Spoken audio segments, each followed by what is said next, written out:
now joined by Dave Pirner from Asylum. How are you today, Dave?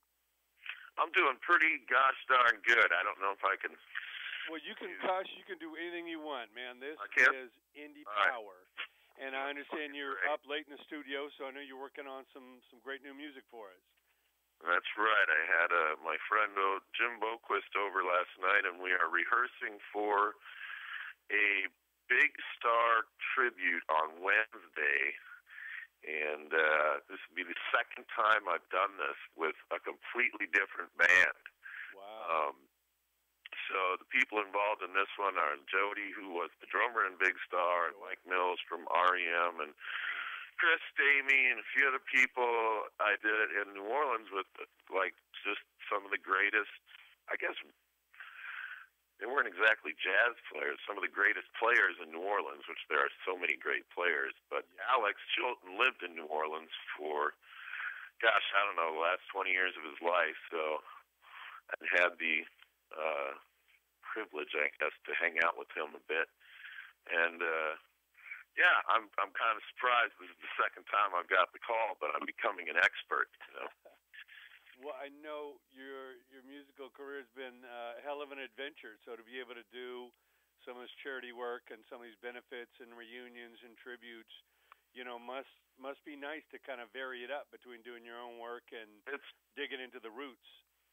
It's really, really cool. I mean, there's no better way to find out about somebody than to just sort of study their music. And a couple of the guys in the New Orleans band were in Alex's band, and, you know, it really gets into the minutia, I guess. When you're just listening to it and enjoying it, it's one thing, but when you got to learn how to play it, you start finding out that they're using different kinds of tunings, and you find out that you can't actually sing that high and things like that, that are really, yeah, exactly the sort of thing I like to get into, which is kind of learning more, which can be really hard if you think that rock and roll is just sort of a three-chord Monty that is supposed to be primitive, which I sort of believe, you know. I mean, I'm a proponent of the Ramones sort of whatever that is. Just yeah, the school of folk rock, no question. But yeah, no, like you say, to appreciate music is one thing, but to kind of dig in and explore and find out about the people behind the music and how it was created, or certainly pay tribute to those that were either underrated or passed on, you know, and just to keep that legacy alive is a great thing. Yeah, and definitely I think that's part. I was talking to my mom yesterday, and I'm like, look, and the music is living on. The man is gone. The band is gone except for the drummer, and I'm still playing the music, and that is, I don't know, kind of a cool thing. And I'd get into the songs, and I'd go, now, how sarcastic is he trying to be during this song, you know? And the guys would look at me and go, oh, very sarcastic, you know? Well, you know, that's what it's all about. You know, new music discovery is as rare as it is. You know, when some great new music comes out, there's a wealth of undiscovered music. And even though we may know that music, a lot of the fans out there, especially younger fans, they don't know who Big Star is. They don't know who Badfinger is, or, you know, Black Flag or whoever. I mean, just to, you know, kind of rekindle it, it's exciting. Well, I know you come from Minneapolis and started in the early 80s, and of course Twin Tone was the label, and, you know, you had the Replacements in town and all that. Talk about the, you know, your best memory of the early days, kind of finding your way to writing the songs and kind of expressing yourself through music.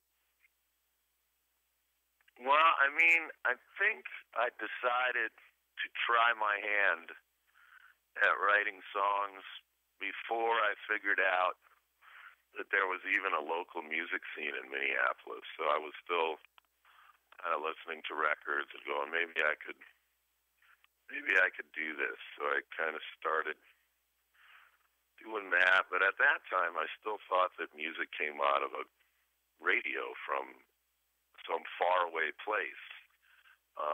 eventually I discovered there was a local rock scene, and at that point, that changed my whole paradigm. And I started to sort of chase it down. And I was, I don't know, 15 or something, so I couldn't get into the bars. Mm-hmm. So I had to go to every show that was not in a bar, and they did some pretty cool stuff at the Walker Arts Center, and they did some stuff where bands would play outside in Loring Park. And I think that's when I really started to pinpoint who all these people were. And then this record, Big Hits of Mid-America, Volume 3, came out, and that was kind of a big deal for me. It was a record that had just about every local band on it, and you know, pictures of them so you could figure out who they all were. And I had a friend come over yesterday who's doing a documentary on Minneapolis music, and my Big Hits of Mid-America record was sitting out on vinyl, and he was just like, Jesus, it's like nothing's changed around here. It's like, but you know, as things moved along, and I got my high school band fell apart, called the Shits. I met a couple guys through the grocery store near my high school, so they started dating the girls in my school, and then it all kind of started to fall together. They were more, Danny and Carl were more, I guess, serious, if you will. They really wanted to be in a band, and the guys in my previous band were going to college, you know, or whatever. Right. So, you know, I think the first gig we played, I met Grant Hart from Husker Du, and a bunch of people showed up that are still my friends, and, you know, it was really a disaster, you know, an absolute disaster. We rented a hall. Everything fell apart. People were pouring beers in the monitors. The cops screamed at everybody and threatened everybody. And I think we played like maybe a couple, 3 songs before the cops came. And nobody seemed to, I don't know, man. It was just, I guess that's just the way it was. And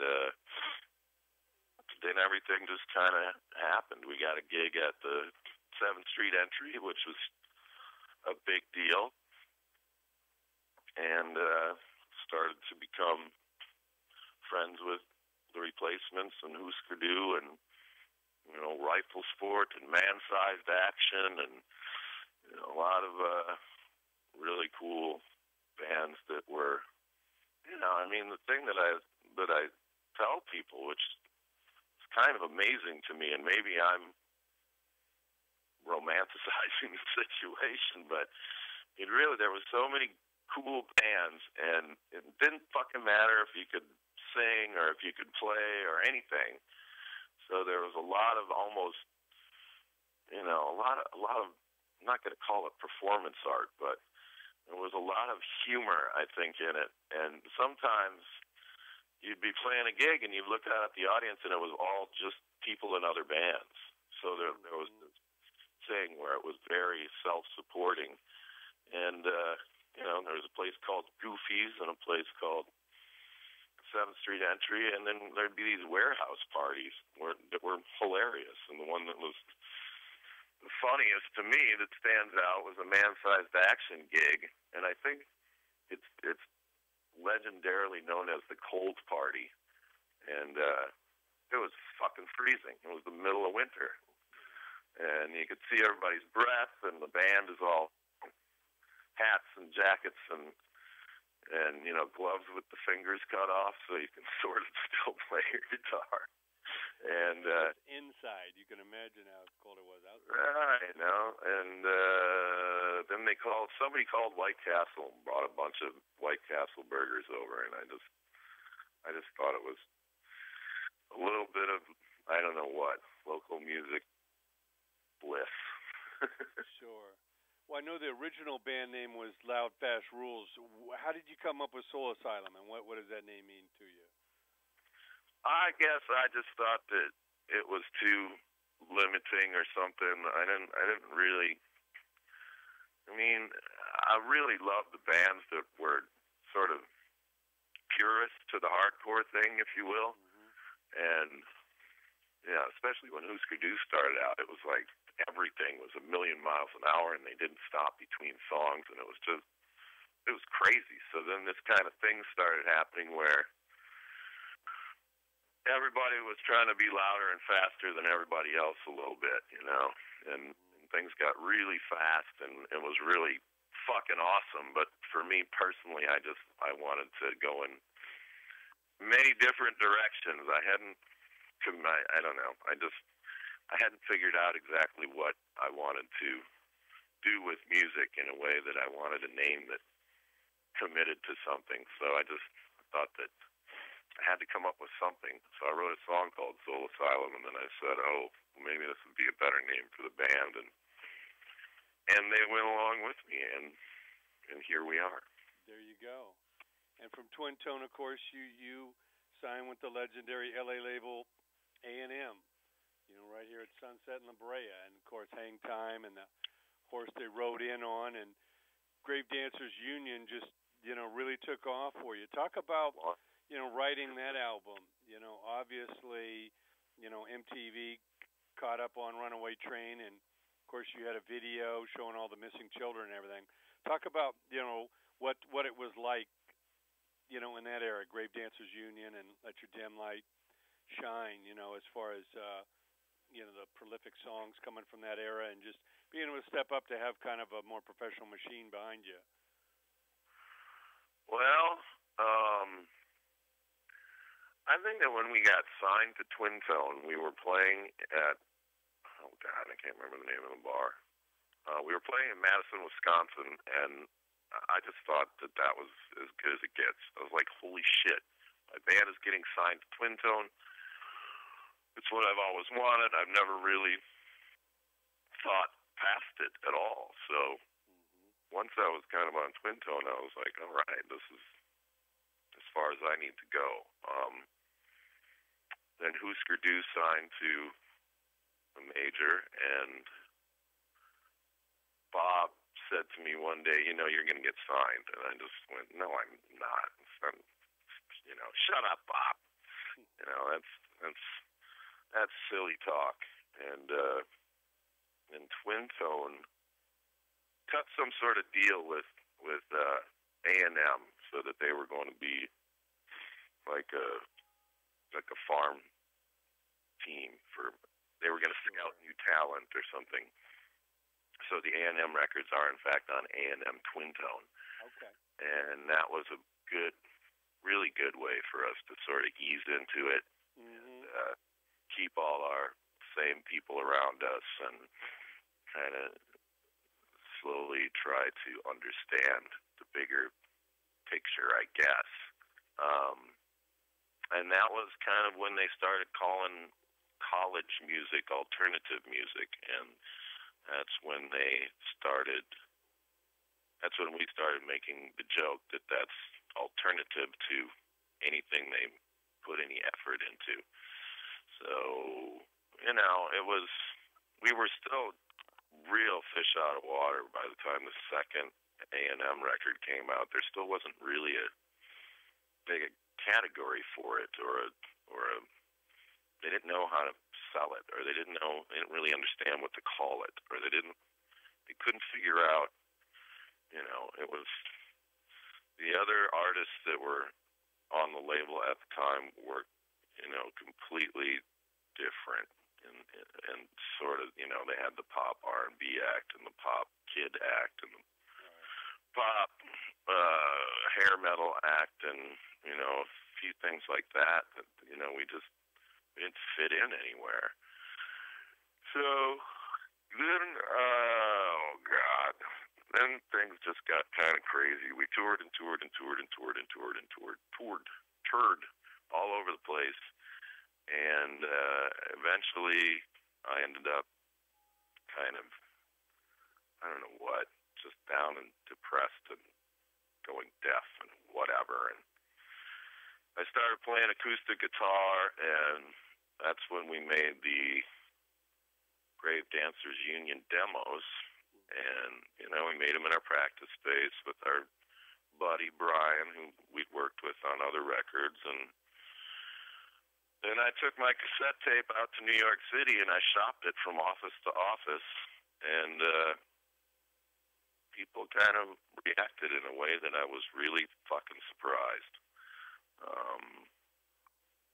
They were like, "Oh, so you're going to make a down record?" And I'm like, "What are you talking about?" "Oh, so you're going to make a, and I guess they were just noticing that I was using acoustic guitars instead of electric guitars.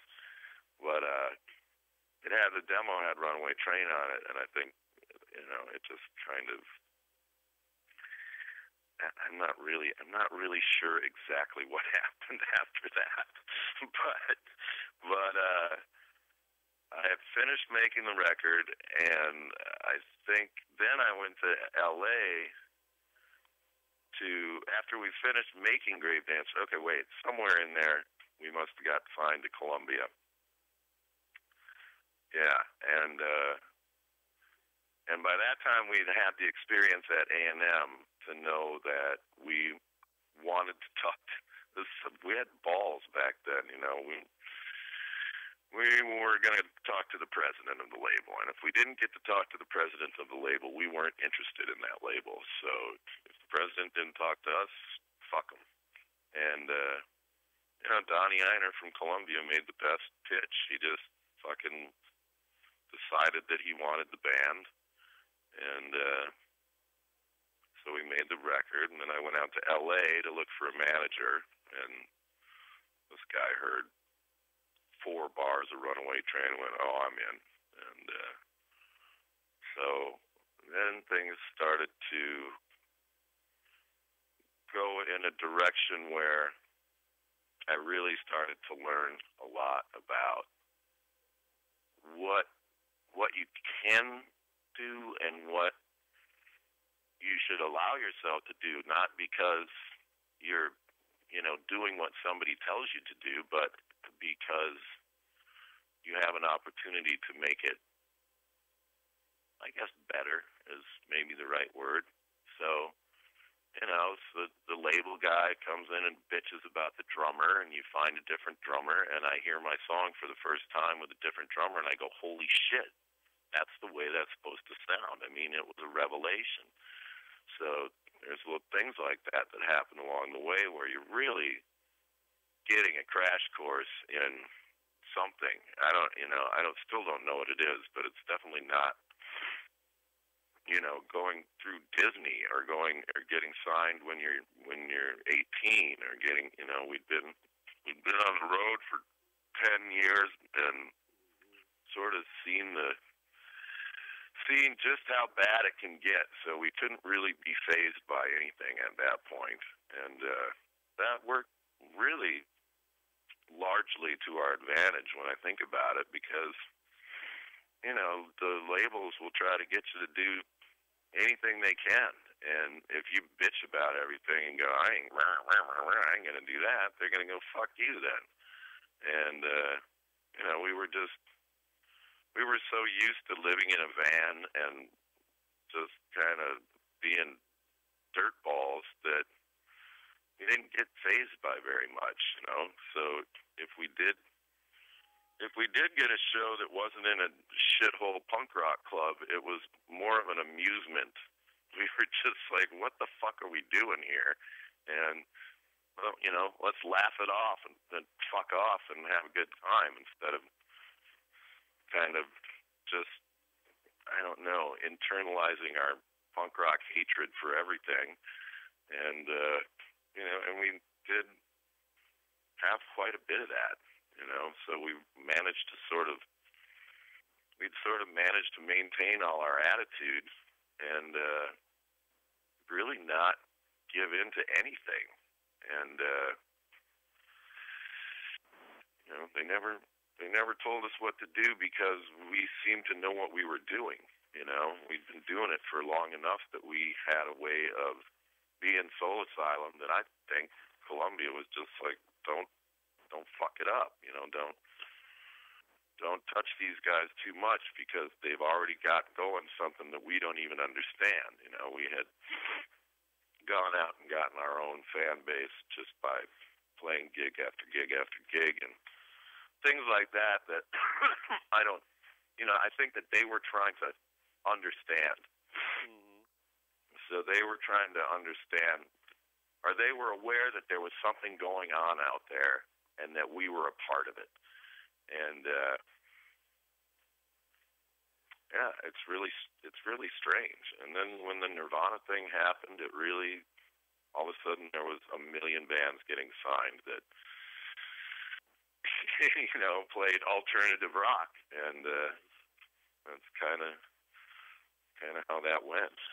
Well, tell us a little bit about Runaway Train and the idea of, you know, using the video to put in the, you know, missing children and all that, because I know you've been involved in some causes. You've had a heart, you know, working with the Red Hot organization with sexual healing and benefits for like the Red River flood and stuff. So, you know, what was the idea to, you know, put the missing children in there? And obviously that song really took off for you. What was your feeling to see that, you know, actually serve a purpose and connect some kids and people and families?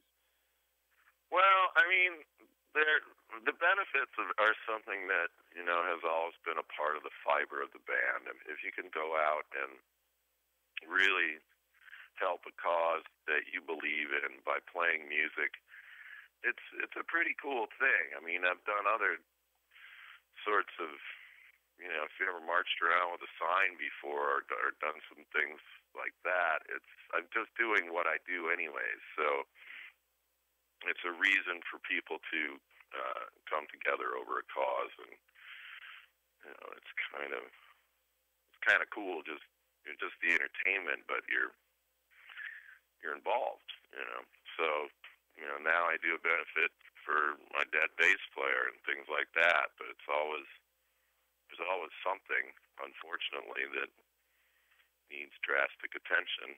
Needs help, and music is a great way to reach them. Yeah. But seeing that song explode on MTV must have been, you know, pretty special, knowing that not only the band was reaching more people, but you were doing good, you know, with the song. Yeah, I mean, it was pretty well orchestrated, the whole release of the record. I mean, Somebody to Shove was the first single, and that, you know, when LA came to Minneapolis and made an MTV video, and they played it. And then I got my Minneapolis friend to go out to LA to make a video for Black Gold, which was the second single, and they played that, and me and him came up with all kinds of like interesting little concepts we wanted to add. See, I'm already doing and I've got my friends involved, my old friends, and you know, we're already calling all the shots pretty much. And these videos cost a lot of money. You know, I mean, it's ridiculous to think about now. But they were like mini movie budgets, you know, back then. Yeah. So by the time the third single came out, I was shopping is not the right word. I was trying to find a video director, and what you'd have to do is look through these videos, these VHS tapes. Everybody had a sample reel of all their stuff, so you'd get a pile of tapes, and I kept looking through shit, and Tony Kaye's tape just caught my eye. I was just like, man, this guy knows what he's doing. It was just the way it looked was sort of above and beyond what I had been looking at. So I got a meeting with Tony, and for point of reference, Tony made American History X, and I think that's probably the movie he's best known for. He also made a documentary about abortion called Lake of Fire, which is fucking fascinating. He's British, and he stutters, and he had a camera, and he was just taking pictures of everything, and we sat down, and he started talking, and he started going, milk cartons, and like, I got this impression that the visuals in his head were moving so fast that the words couldn't keep up with them. So I got very, very excited about Tony. He seemed like a real, I don't know what, just the kind of artist that I hadn't really met before. Like, he was just so absorbed in what he did that he could barely communicate it. Very excited, but very focused, I guess. And it was his idea. I mean, you know, I got to give credit where credit is due. He was like, we're gonna, you know, these pictures of kids on milk cartons, which they probably didn't have in England when he was growing up. I don't even know if they have them anymore. Right. But, you know, they put a picture of missing children on milk cartons, and that was how they went about trying to find these kids. And Tony was reacting to that. He said, well, let's put kids in the video. And I said, okay, that sounds pretty cool. He's like, yeah, real kids. And I'm like, that sounds really cool. He's like, yeah, we're going to fucking try to find them. And I was like, I'm fucking in. You know, because it just had crossed over from this sort of promotional tool to something that was relating to reality and something that, you know, was kind of,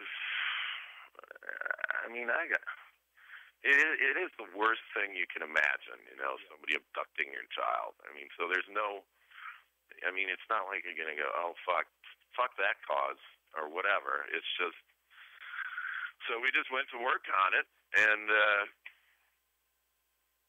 it really had an impact in a way that really worked. And I think it was a bit of a,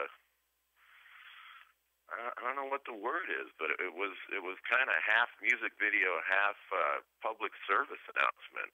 Sure. And that just you definitely tap into those emotions. Like you say, everyone either has a kid or knows somebody with a kid who's had a problem or ran away or came up. And at that point, it was just really different than everything else that was on MTV. It wasn't quite as self-serving, if you will. And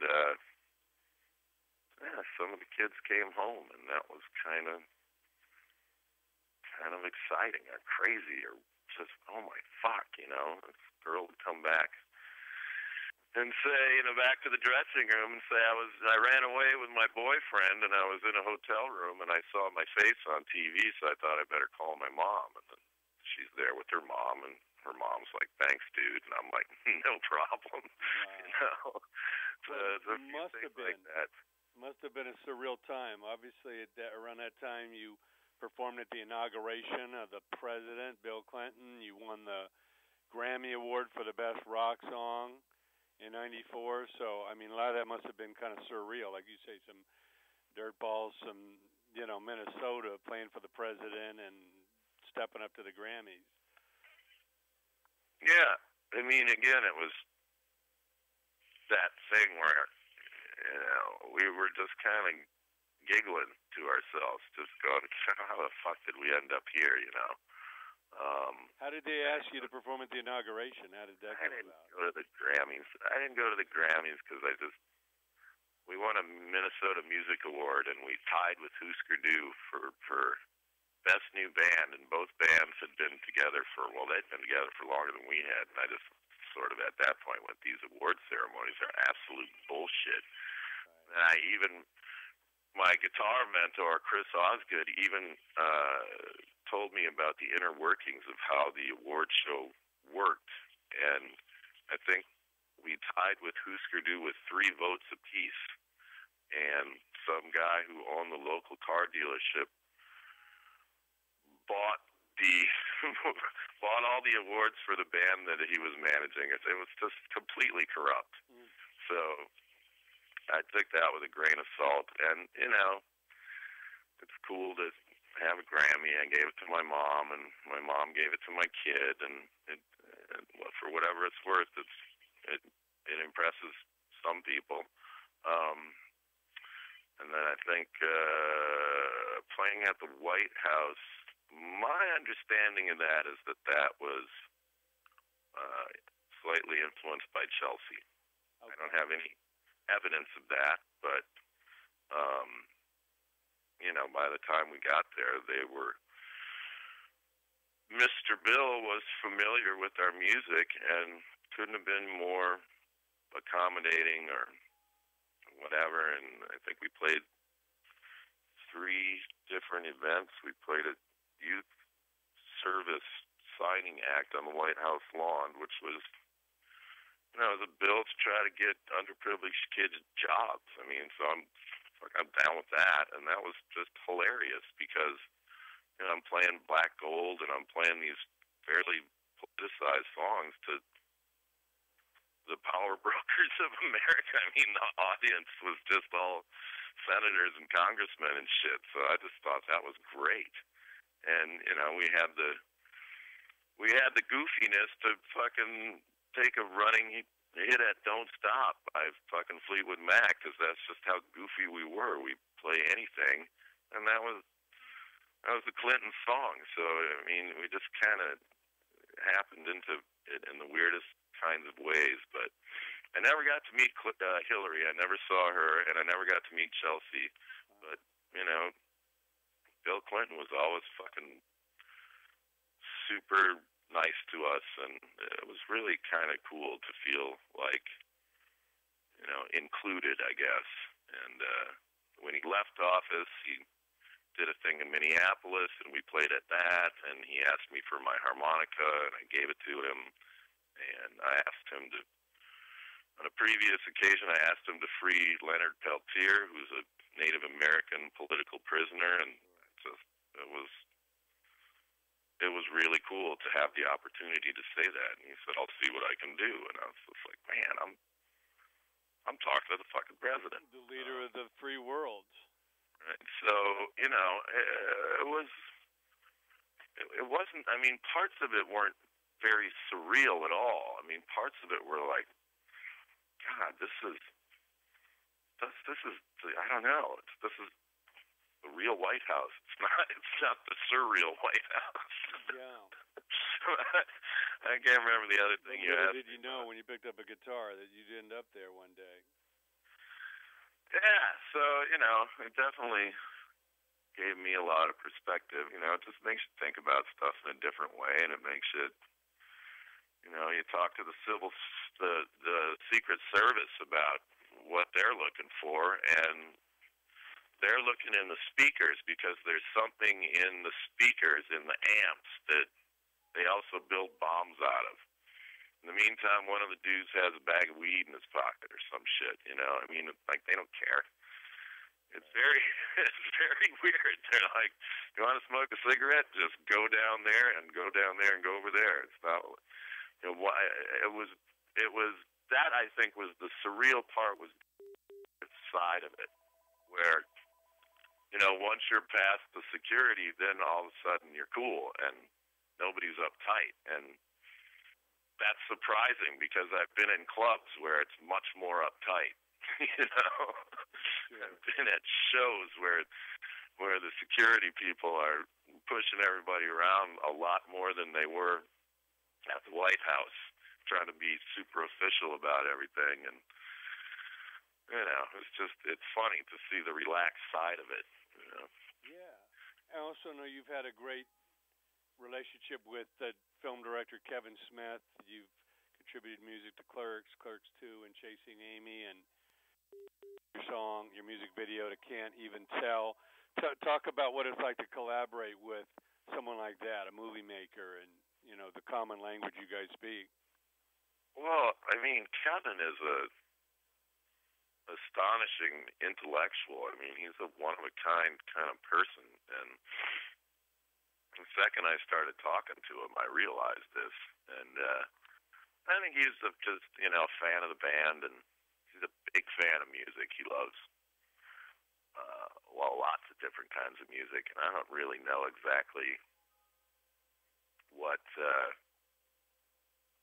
the clincher was for him to get. I mean, yeah, I think they were just looking for a bunch of bands for Clerks, and I'm not sure why they ended up picking us to make the video, but all of a sudden there we were on the roof of the the Quickie Mark. I forget the name of the, and playing roller hockey with Jay and Silent Bob, and it was fucking really fun, you know. Wow. And it was fun in a way that I was getting sort of the experience of what it's like to work with Kevin, and trying to process that information along the way. I just really sort of fell in love with what Kevin was doing, and it was pretty influential, if you ask me. You know, people were not using intelligent sentences with fuck in them before Kevin came along, and now it seems real common in the age of Judd Apatow and whatever. Yeah. And he's still trying to kind of bend the thing. I mean, I saw Tusk, and I'm like, fuck, man, you know. Do you stay in touch? You hear from Kevin? Huh? Do you stay in touch with Kevin? Have you seen him in the last few years? Have I seen or talked to Kevin Smith? Sure. The last time I saw him was on the Jay Leno show. And, yeah, that's about how that goes. Yeah. You know, so I think I pitched him a video at one point, and, you know, I hope he'll call again. And I love that kind of work. And the weird thing about it is that I think, and I could be wrong, but I think if I really wanted to do soundtrack work, I would probably have to live in LA, which I don't know. I just can't do that right now. And you know, I got the gig for Chasing Amy from Harvey Weinstein at a party. You know, I was at a party, and you know, I did not know how that works. You know, people go to parties in Hollywood and they hook up and they do deals, and I don't know, it's crazy. So he walked up to me and he said, "Hey, Kevin Smith's doing a new movie. You want to do the music for it? I think he'd probably really like that." And I said, "Yes." And I thought it was kind of party talk, you know. I thought it was just bullshit. Right. Didn't really know exactly everything about Harvey at the time, and I'll be damned. Next morning I get the call from his office, and that afternoon I'm hanging out with Kevin. So, you know, I mean, these dudes get stuff done, and you know, it was a really, really, really fun experience. I went and recorded all the music in a garage, and Bonnie Raitt guitar player's garage somewhere in the valley or something. I don't even know where I was, but it wasn't, none of it was high budget, you know. It was just me, and I was playing everything, and just working with one engineer, and Kevin would come over every now and then and say, "That's cool, that's not cool, I like that, I need something for this." And I just love working with him. He's really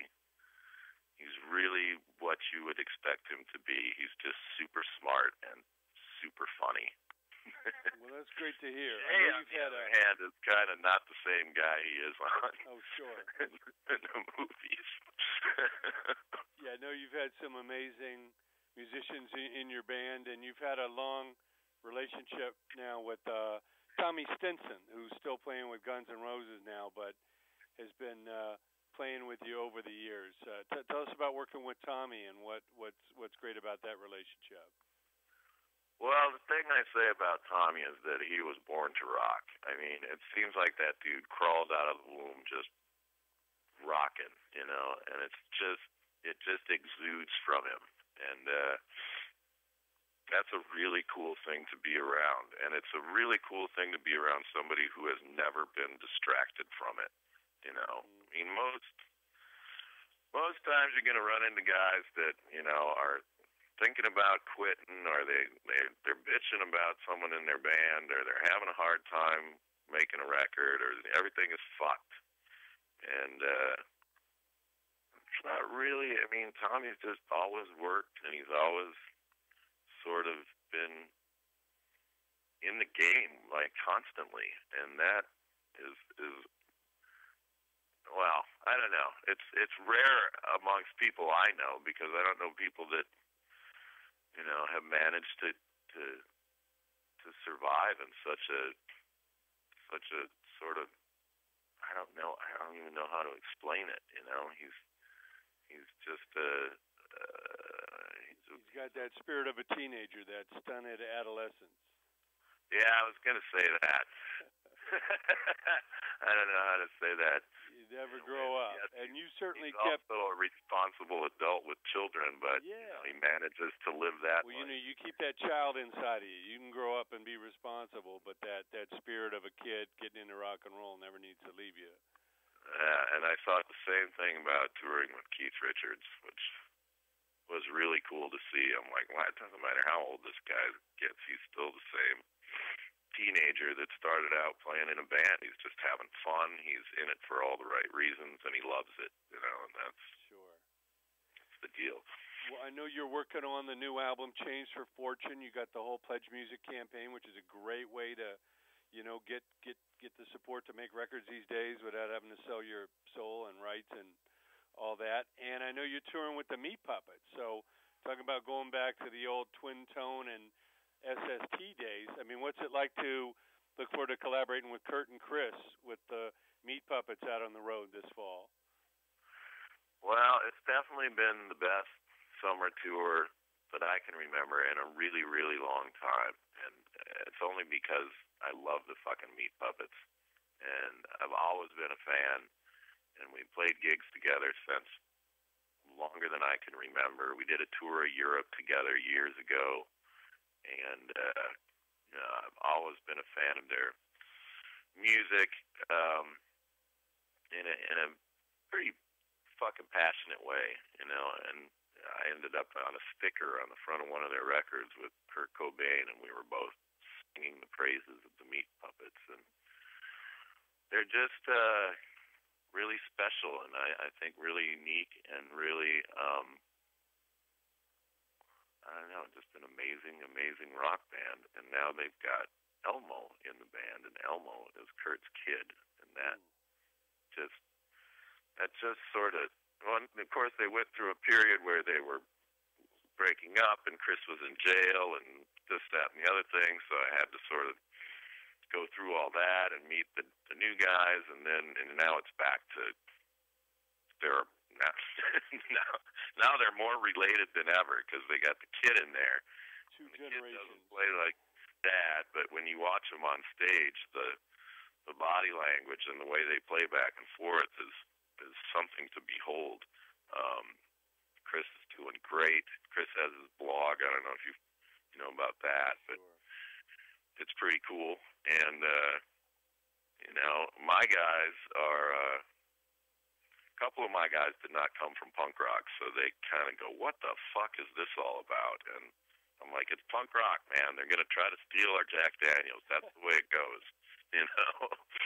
So it's a blast, and it feels like my element, you know? It feels like the people that come are the people that are, you know, not the curiosity seekers, but the hardcore kind of fans that are really into the music, and that really have sort of stayed with it, I guess. And you know, it's cool. We played New York. Gibby Haynes from the Butthole Surfers shows up, and that ain't because of Soul Asylum. That's because of the Meat Puppets. And so things like that happen where you reconnect with this whole thing that started when I was 18, and it feels great. It's not like you're playing at the state fair or whatever. So we're back in these kind of clubs that we're all really comfortable in, and yeah, it's fucking down and dirty, you know. And I know you could get real creative with the Pledge Music campaign, because I know you guys got some custom T-shirts and some special things for the fans, the viewing and the drum workshop, and you know, of course, the sign stuff, private acoustic shows, private full band concerts. What's it like to be able to kind of connect directly with the fans and give them something special? And like like I say, not have to kind of sell your soul to a record label just to make a record? It's really a fascinating experiment, and I think that we were drawn to it because mostly me. I'm a fucking technophobe, and just never really, I don't know, been good at being online, and for whatever reason, I just and just never really been a big internet person, and I talked to these guys from Pledge Music on the phone, and I was just like, holy shit, these 20-somethings are fucking smart as shit. I mean, they just seem like really, really bright people, and I mean, that's what got me interested. I was like, wow, this is not some weird scheme by some old dude that doesn't understand what the fuck he's doing, you know. And for years I've been listening to people older than me telling me that I got to get on the internet, but they just don't have a clue. So I tried to sort of rationalize it a little bit because it felt weird to crowdsource or whatever, start asking panhandling or whatever. But then I was like, oh, well, I can put some of my paintings on here. And, you know, I've never sold any of my paintings before, but if somebody's going to have one of my paintings, why shouldn't it be somebody that likes my music? I mean, that's kind of cool. There's some other things that I still have yet to do, like handwrite out lyrics that I'm working on, but it's like kind of like writing I Will Not Chew Gum in class a little bit. But yeah, I mean, it's been a pretty fucking interesting experience. And, you know, people come and meet the band, and that can be, you know, I don't want to say awkward, but, you know, they'll come in the middle of sound check, and then the Meat Puppets will start sound checking, and then you can't talk to them, so then you have to go somewhere else. And then I'm kind of standing there with 6 people that are just staring at me going, well, here we are, and I really feel like I should have a gift package and a presentation or something.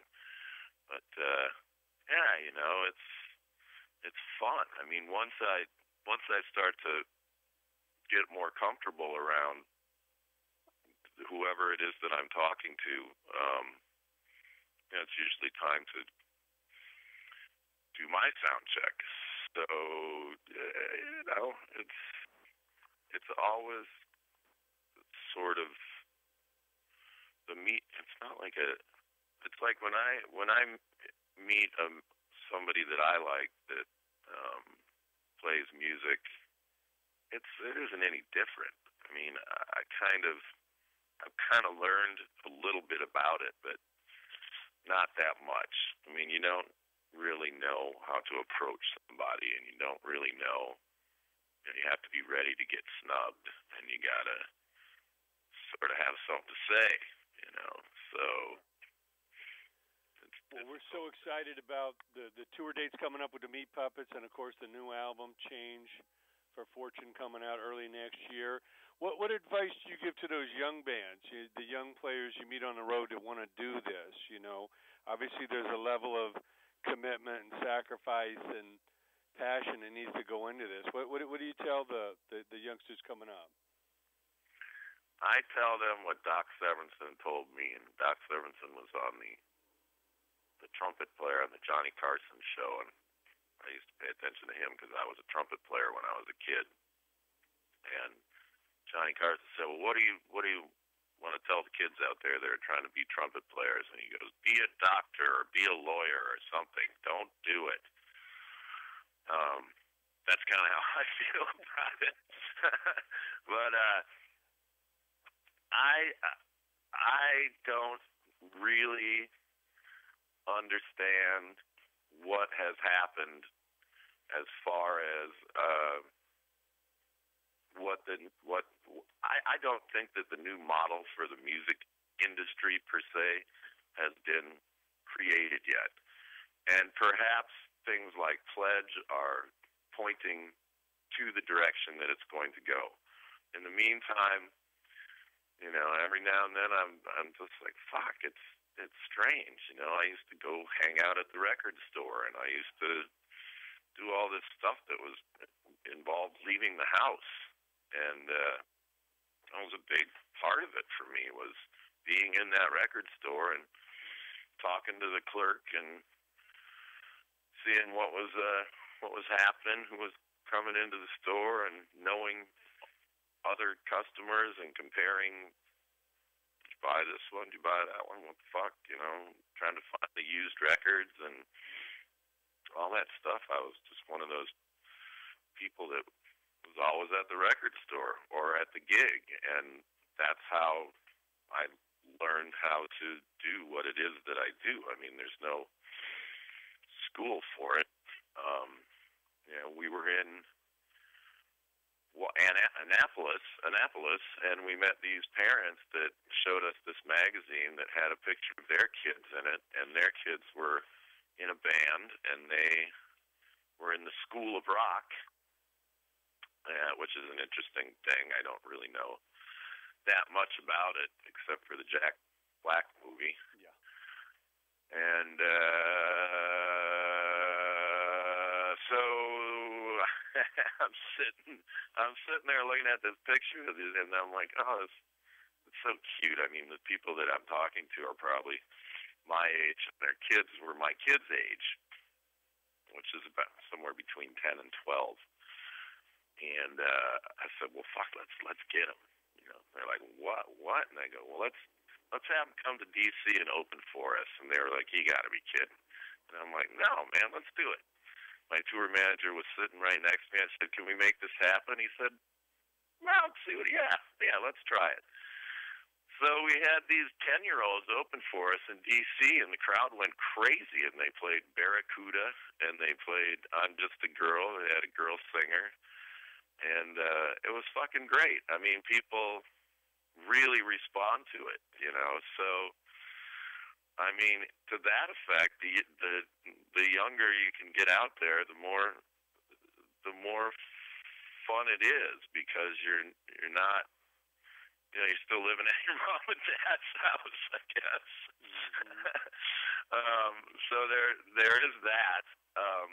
You know, it seems to me in this day and age that piling into a van and going and playing every club in America might be just the same as it was when I was doing it, or it might be fucking impossible. You know, you got to do it for the love of it. That's for sure. Scary, yeah. I mean, you know, you got to be willing to set aside a decade of not making any money and just kind of suffering through it, and you know, none of that's.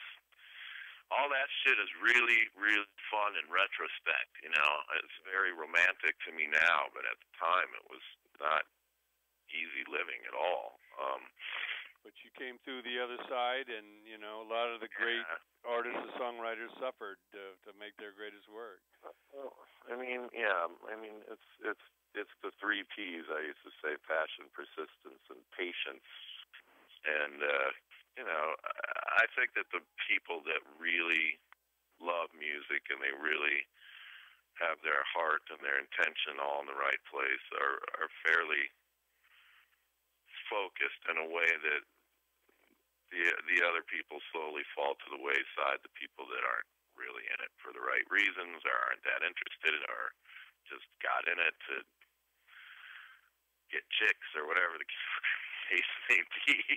So it can be frustrating if you and your best friend start a band and your best friend is not as serious as you, but you know, he'll eventually go away and you'll continue on, you know.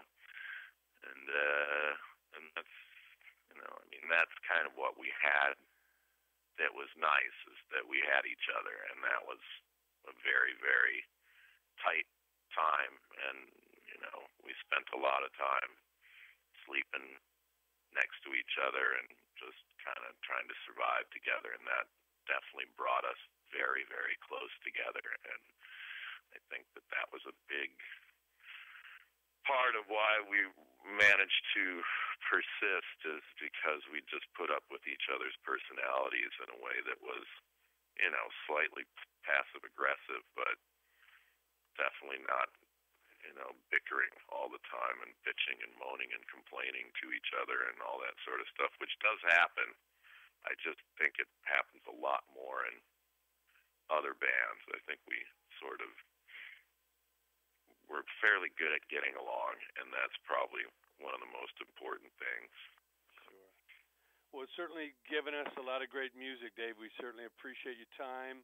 Thanks so much for all the great music. We're going to spread the word, certainly on the tour dates coming up with Meat Puppets and the new album, Chains for Fortune. Thank you so much. Can't wait to hear the new music and see you out on the road. Right on, man. I'll see you out there.